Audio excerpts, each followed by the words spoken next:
ನಮಸ್ಕಾರ. Speed news ವಿಶೇಷ ಕಾರ್ಯಕ್ರಮಕ್ಕೆ ಸ್ವಾಗತ. ನಾನು ಹರೀಶ್ ಜಪ್ಪ. ಮಾಜಿ ಸಂಸದ ಪ್ರತಾಪ್ ಸಿಂಹ ಅವರು ಕಾಂಗ್ರೆಸ್ ಸರ್ಕಾರದ ಆಡಳಿತವನ್ನು ಸತ್ತ ಹೆಣಕ್ಕೆ ಹೋಲಿಸಿ ತೀವ್ರ ವಾಗ್ದಾಳಿ ಕೂಡ ನಡೆಸಿದ್ದಾರೆ. ಚಾಮರಾಜನಗರ ಕ್ಷೇತ್ರದ ಜನರಿಗೆ ಉಪದ್ರವ ನೀಡುವ ಜನಪ್ರತಿನಿಧಿಗಳು ಬೇಡ. ಮುಖ್ಯಮಂತ್ರಿ ಸಿದ್ದರಾಮಯ್ಯನವರ ಭಾಷಾ ಶೈಲಿಯೇ ಕಾರ್ಯಕರ್ತರ ದುರ್ವರ್ತನೆಗೆ ಕಾರಣ ಅಂತ ಕೂಡ ಇಲ್ಲಿ ಆರೋಪಿಸಿದ್ದಾರೆ. ಹೀಗಿರಬೇಕಾದ್ರೆ ಮೈಸೂರಿನಲ್ಲಿ ಮಾಜಿ ಸಂಸದ ಪ್ರತಾಪ್ ಸಿಂಹ ಅವರು ರಾಜ್ಯ ರಾಜಕೀಯ, ಚಾಮರಾಜ ಕ್ಷೇತ್ರದ ಭವಿಷ್ಯ ಹಾಗೂ ಕಾಂಗ್ರೆಸ್ ಸರ್ಕಾರದ ಆಡಳಿತ ಕುರಿತು ತೀವ್ರ ವಾಗ್ದಾಳಿ ಕೂಡ ನಡೆಸಿದ್ದಾರೆ. ಇನ್ನು ಚಾಮರಾಜ ವಿಧಾನಸಭಾ ಕ್ಷೇತ್ರದ ಕುರಿತು ಮಾತನಾಡಿದವರು, ಕ್ಷೇತ್ರದ ಜನರಿಗೆ ಉಪಕಾರ ಮಾಡದಿದ್ದರೂ ಪರವಾಗಿಲ್ಲ, ಆದರೆ ಉಪದ್ರ ನೀಡುವ ಜನಪ್ರತಿನಿಧಿಗಳು ಬೇಕಿಲ್ಲ ಅಂತ ಇಲ್ಲಿ ಖಡಕ್ ಆಗಿ ಹೇಳಿದ್ದಾರೆ. ಚಾಮರಾಜ ಕ್ಷೇತ್ರದ ಜನಕ್ಕೆ ಉಪಕಾರ ಮಾಡದಿದ್ರೂ ಪರವಾಗಿಲ್ಲ, ಉಪದ್ರ ನೀಡುವ ಜನಪ್ರತಿನಿಧಿಗಳು ಬೇಕಿಲ್ಲ. ವಿದ್ಯಾವಂತರೇ ಇರುವ ಚಾಮರಾಜ ಕ್ಷೇತ್ರದ ಜನರಿಗೆ ವಿದ್ಯಾವಂತರೇ ಪ್ರತಿನಿಧಿ ಆಗಲು ಬಯಸುತ್ತಾರೆ ಅಂತ ಕೂಡ ಪ್ರತಾಪ್ ಸಿಂಹ ಅವರು ಈ ಒಂದು ಹೇಳಿಕೆಯನ್ನು ಕೊಟ್ಟಿರುವಂಥದ್ದು. ಇನ್ನು ಬಿಜೆಪಿಯ ಶಂಕರಲಿಂಗೇಗೌಡ ಜನಸ್ನೇಹಿ ಶಾಸಕ, ಕಾಂಗ್ರೆಸ್ನ ವಾಸು ಅಭಿವೃದ್ಧಿ ಸ್ನೇಹಿ ಶಾಸಕ, ಇವರಿಬ್ಬರು ನನಗೆ ಸದಾ ಸ್ಮರಣೀಯರು. ನಾನು ಚಾಮರಾಜ ಕ್ಷೇತ್ರದ ಆಕಾಂಕ್ಷಿ ಕೂಡ ಹೌದು. ಆಗಿರಬೇಕಾದ್ರೆ ಅಭ್ಯರ್ಥಿ ಯಾರಾಗಬೇಕು ಎಂಬುದನ್ನು ಪಕ್ಷದ ಹೈಕಮಾಂಡ್ ಕೂಡ ನಿರ್ಧರಿಸುತ್ತದೆ. ಇಲ್ಲಿ ಆಕಾಂಕ್ಷಿಗೂ ಅಭ್ಯರ್ಥಿಗೂ ವ್ಯತ್ಯಾಸ ಗೊತ್ತಿಲ್ಲದ ಕೆಲವರು ಏನೇನೋ ಮಾತಾಡ್ತಿದ್ದಾರೆ ಅಂತ ಇಲ್ಲಿ ಟೀಕಿಸಿದ್ದಾರೆ.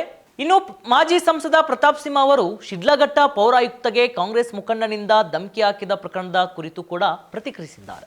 ಮೊದಲು ಅಧಿಕಾರಿಗೆ ಬೆದರಿಕೆ ಹಾಕುವ ಪುಡಾರಿಗಳನ್ನ ಕಠಿಣವಾಗಿ ಶಿಕ್ಷಿಸಬೇಕು. ಅಧಿಕಾರಿಗೆ ಧಮಕಿ ಹಾಕಿದವನನ್ನ ಒದ್ದು ಒಳಗಾಕಬೇಕು. ಸಿಎಂ ಸಿದ್ದರಾಮಯ್ಯ ಅವರ ಬಾಯೇ ಬಚ್ಚಲಾಗಿದೆ. ಅವರೇ ಯಾರಿಗೂ ಮರ್ಯಾದೆ ಕೊಡಲ್ಲ. ಅದನ್ನ ಅವರು ಪಕ್ಷದ ಕಾರ್ಯಕರ್ತರು ಕೂಡ ಅನುಸರಿಸುತ್ತಿದ್ದಾರೆ ಅಂತ ಕಿಡಿಕಾರಿದರು. ಇನ್ನು ಮುಖ್ಯಮಂತ್ರಿ ಬಳಸುವ ಮಾತುಗಳು ಏನಿದೆ, ಭಾಷೆ ಪದ ಏನಿದೆ, ಅದೆಲ್ಲವನ್ನ ಕಾರ್ಯಕರ್ತರು ನಮಗೆ ಅಧಿಕಾರ ಇದೆ ಅಂತ ಈ ಒಂದು ವರ್ತನೆಗೆ ಕಾರಣವಾಗ್ತಾ ಇದೆಯಾ? ಆಗಿರ್ಬೋದೇನೋ ಗೊತ್ತಿಲ್ಲ. ಇಲ್ಲಿ ಪ್ರತಾಪ್ ಸಿಂಹ ಅವರು ಹೇಳ್ತಾ ಇರೋದು ಅದೇ ಆಗಿದೆ. ಇನ್ನು ಸಿದ್ದರಾಮಯ್ಯ ಅವರು ಭಾಷೆ ಸರಿಯಾಗಿದ್ದರೆ ಅವರ ಕಾರ್ಯಕರ್ತರ ಭಾಷೆಯೂ ಕೂಡ ಸರಿಯಾಗ್ತಿತ್ತು ಅಂತ ಹೇಳಿದ್ದಾರೆ. ಹಿಂದೆಯೂ IAS ಅಧಿಕಾರಿಗೆ ಸಿದ್ದರಾಮಯ್ಯ ಅವರ ಬಂಟರು ನಿಂದಿಸಿದ್ರು. ಹಾಗೆ IAS ಅಧಿಕಾರಿ ಮೇಲೆ ಸಿದ್ದರಾಮಯ್ಯನವರು ಕೈ ಎತ್ತಿರುವ ಘಟನೆ ಆಗಿರ್ಬೋದು. ಇಂತಹ ಅನೇಕ ಘಟನೆಗಳು ಕೂಡ ನಡೆದಿವೆ. ಈಗಲೂ ಅದೇ ಸಂಸ್ಕೃತಿ ಮುಂದುವರೆದಿದೆ.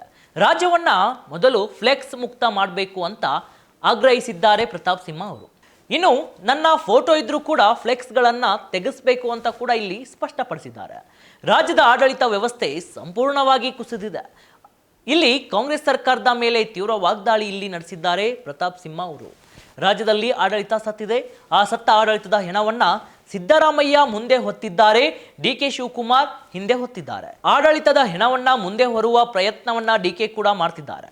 ಹೆಣವನ್ನು ಮುಂದೆ ಯಾರಾದರೂ ಬರಲಿ, ಹಿಂದೆ ಯಾರಾದರೂ ಬರಲಿ, ನಮ್ಗೆ ಯಾಕ್ರಿ ಅಂತ ಇಲ್ಲಿ ಪ್ರತಾಪ್ ಸಿಂಹ ಅವರು ಹೇಳ್ತಿದ್ದಾರೆ. ಅದರಲ್ಲಿ ಯಾವುದೇ ವ್ಯತ್ಯಾಸವಿಲ್ಲ ಅಂತ ಕೂಡ ಇಲ್ಲಿ ವ್ಯಂಗ್ಯವಾಗಿ ಆಡಿದ್ದಾರೆ. ಇನ್ನು ಸಿದ್ದರಾಮಯ್ಯ ಎಂದಿಗೂ ದೇವರಾಜ್ ಅರಸು ಆಗಲು ಸಾಧ್ಯವಿಲ್ಲ. ಯಾಕಂದ್ರೆ ಸಿದ್ದರಾಮಯ್ಯ ಬಹಳ ಬೇಗ ಜನರ ಮನಸ್ಸಿನಿಂದ ದೂರ ಆಗ್ತಾರೆ. ಜನರು ಅವರನ್ನ ಮರೆಯುವ ದಿನಗಳು ಬಹಳ ದೂರವಿಲ್ಲ ಅಂತ ಕೂಡ ಇಲ್ಲಿ ಹೇಳಿದ್ದಾರೆ ಪ್ರತಾಪ್ ಸಿಂಹ ಅವರು. ಇನ್ನು DK ಶಿವಕುಮಾರ್ ಜೊತೆಗೆ ಪೈಪೋಟಿ ನಡೆಸುತ್ತಾ ಕೆಲ ದಿನಗಳು ಮಾತ್ರ ತಮ್ಮ ಸ್ಥಾನ ಉಳಿಸಿಕೊಳ್ಬಹುದಾ ಅಂತ ಪ್ರಶ್ನೆ. ಅದರಿಂದ ಯಾವುದೇ ಯೋಜನೆ ಇಲ್ಲ. ಕಳೆದ ಚುನಾವಣೆಯಲ್ಲಿ ಜನರು ಮಾಡಿದ ತಪ್ಪಿನಿಂದ ಕಾಂಗ್ರೆಸ್ ಅಧಿಕಾರಕ್ಕೆ ಬಂದಿದೆ ಅಂತ ಹೇಳ್ತಾ ಇದ್ದಾರೆ. ಇನ್ನು 2.5 ವರ್ಷ ಅಷ್ಟೇ. ಈ ಸತ್ತ ಆಡಳಿತವನ್ನು ಜನರು ಸಹಿಸಿಕೊಳ್ಳಲೇಬೇಕು. ಈ ಸರ್ಕಾರ ಬೀಳುವುದಿಲ್ಲ. ಕುರ್ಚಿಯಲ್ಲಿ ಕುಳಿತುಕೊಳ್ಳುವವರು ಮಾತ್ರ ಬದಲಾಗಬಹುದು ಅಂತ ಇಲ್ಲಿ ವ್ಯಂಗ್ಯವಾಗಿ ಕೀಳಾಗಿ ಮಾತನಾಡಿದ್ದಾರೆ. ಇನ್ನು ಇದು ಮುಂದಿನ ದಿನಮಾನಗಳಲ್ಲಿ ಯಾವ ಸ್ವರೂಪವನ್ನು ಪಡೆದುಕೊಳ್ಳುತ್ತೆ ಅಂತ ಕಾದು ನೋಡಬೇಕು. ಇದಾಗಿತ್ತು ಇವತ್ತಿನ ವಿಶೇಷ ಕಾರ್ಯಕ್ರಮ. ನೋಡ್ತಾ ಇರಿ ಸ್ಪೀಡ್ ನ್ಯೂಸ್ ಕನ್ನಡ. ಸುದ್ದಿ ನಿಮ್ಮದು, ವೇಗ ನಮ್ಮದು.